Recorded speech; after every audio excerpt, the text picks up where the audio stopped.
Welcome back, Wolfpack Rollers here. We're almost at the end of Fan Fridays. One more Fan Fridays after this one, but Gouki, I'm about ready to fall in love, man. I mean, we got Cofagrigus with the Cofagrigus combo into Slaking, and then Mega Medicham. Well, I can only assume it's Mega Medicham. Man, this guy's going after my heart. I love the way this team might break down. So that's going to be interesting, though. The Cofagrigus Slaking lead. I'm wondering why it's a lead like that, because normally you want to punch Cofagrigus, unless Cofagrigus trying to bait. Like, you switch out the Cofagrigus, and that could be really interesting right there, because then that means you could bait out the Fake Out. Then, you know, Fake Out tries to hit Cofagrigus before it does any kind of statusy things. Oh, there we go. So Cofagrigus going to switch out. There's Cofagrigus. Now, what Slaking wants to do is it wants to, like, punch Cofagrigus with some kind of move, and then it gains Mummy, which means it loses the Truant ability. But, ooh, the opponent getting the hard reads right there, and a little bit of a supportive Talonflame. So Talonflame going to have Tailwind, going to make Scrafty a bit faster, and the Fake Out going to lock down the Slaking for the turn. So Brave Bird from the Talonflame is going to land onto Cofagrigus. That will distribute the Mummy. So Talonflame now has Mummy, no Gale Wings, but that didn't matter because priority against this team doesn't seem like it means too much. So that is going to be Talonflame losing hit points over the Life Orb and the Recoil. Oh, and Slaking has Truant this turn. It didn't get to get the combo off, and Knockoff is going to destroy the Cofagrigus. That is quite the setback. Wait a second. No, wait, oh my goodness, wait. Mummy is spreading around though. Mummy just like starts going off. So Mummy is actually on both opponents. So Slaking can just hit the opponent and gain Mummy. Never mind, I thought that this strategy was lost. I'm like, oh man, that sucks. Cofagrigus went down, but no. Against Pokemon making contact, the strategy is still alive. So Cofagrigus is going to set up the Reflect, and that's going to be good because now, yeah, Slaking is not taking any damage after that Reflect from Cofagrigus. And now we get to see what ends up happening. So Slaking with a Play Rough, and that just might be one of the funniest animations ever. Like, Slaking doesn't even try. He just, how does that even work?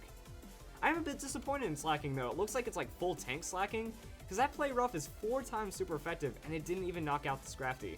That's gotta be tough, unless it's like full defensive bulk Scrafty. Even then, that doesn't make a lot of sense. So Overheat from the Talonflame going to land onto Cofagrigus, and that's going to be a KO onto Cofagrigus. Oh, that's unfortunate. Cofagrigus is probably going for the foul play to try to finish off the Talonflame. So Cofagrigus does go down, and it looks like Slaking is going to have to finish off the Scrafty with the Play Rough. I was expecting like Drain Punch or something. He's losing a lot of health. He's kind of falling behind, which is making me a little worried right now. So that's going to be Talonflame versus the Medicham. Things get weird now because here's the thing about Rotom. Rotom gets outsped by Medicham and one-shot by High Jump Kick if it's Mega Medicham on that Mega Evolution turn. Talonflame's going for the Protect because, yeah, while there's a lot of really interesting plays going on right here. Because that's why you could just have Medicham with a Fake Out. Talonflame eats the Fake Out and then Slaking does damage and then things happen. But at the same time, Medicham is at a very high amount of risk because Brave Bird is not going to be something that Medicham wants to deal with. So looks like he's going to Mega Evolve this turn. Slaking has the Facade, so going to get the outspeed on the Talonflame because it did lose its Gale Wings ability. So actually we're getting the outspeed right there, and that's going to be enough from the Facade, and then Rock Slide onto Rotom. Going to get a little bit extra right there. So Rotom with the Will-O-Wisp going to hit onto Slaking. Okay, Slaking's burned, but it just showed Facade, so that means Facade now gets more powerful. And then Gardevoir is going to be on the field. So Gardevoir against Slaking and Rotom. So I think Slaking with the Facade is going to do serious damage to the Gardevoir. We don't have the Will-O-Wisp onto Medicham yet.